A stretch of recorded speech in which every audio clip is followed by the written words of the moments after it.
I'm going to talk a little bit about tugging with a leash. So we have here a 5-foot leash. It's a little bit shorter now, maybe 4.5 feet, because we put a bunch of knots in it. So if we take a closer look here, you can see the braided material here. We've got a knot here about every foot, and then here toward the end of the leash where you can put your hand through, I've got 2 knots kind of close together. And this is the surface that I like to present to the dog. So when I talk about bite surface, here it is on the leash. If you can imagine this clip to the dog, and I've got the dog here on the leash, I'm gonna use these knots to guide my hand. I'm gonna put my hand on either side of these knots, and I'm gonna let the dog bite in between. And these knots kind of keep the dog's grip with the teeth from slipping off of the leash or down too far or hitting my hands. Dogs will sometimes try to chew right on the knot, but they'll be a little more comfortable between the knots. But you can create several knots and give them several different targets. So now I'm going to demonstrate how to tug with the dog on a leash with these knots. Okay, I've got Gitchy here, golden retriever. She's on the leash. She's pretty excited. She knows we're going to do some kind of work here.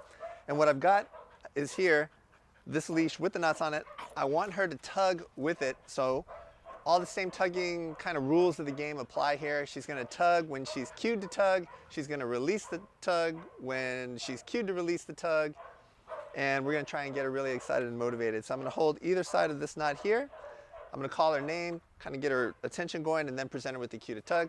So I'm going to say, Gitchy, ready, steady, get it. Good girl. And you can see how I opened my hands up on either side of that knot and made a clear presentation of the bite surface. So she had a very clear spot to grab. Now I'm tugging her. Now I'm letting her win. Now I'm winning a little bit. Now I'm letting her win. And what I'm gonna do here now, watch what I'm gonna do. Instead of holding on with 2 hands here, I'm gonna move over to 1 hand.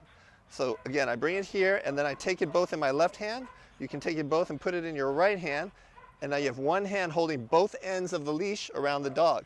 This frees up a hand, and now I can really get her excited, pumped up, tap her on the body here, stroke her head, get them under her chin.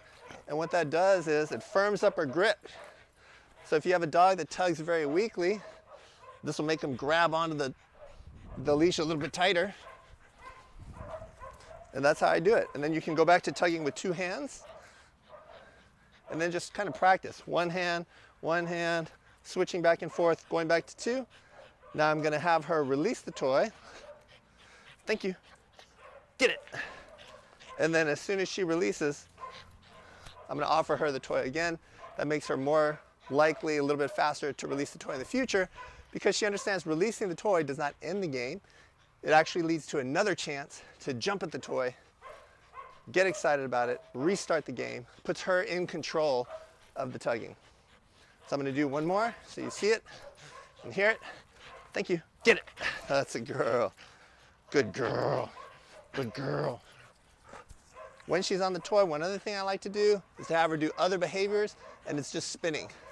So I'll start with my verbal cue and then I'll guide her through it with my hand, back, close, back, close, good girl, just like that. Thank you, good girl. And if I don't cue her to retake it, she should not be taking it. But this is the bite surface, and she's just waiting for the cue. Get it, that's a girl. All right, just like that.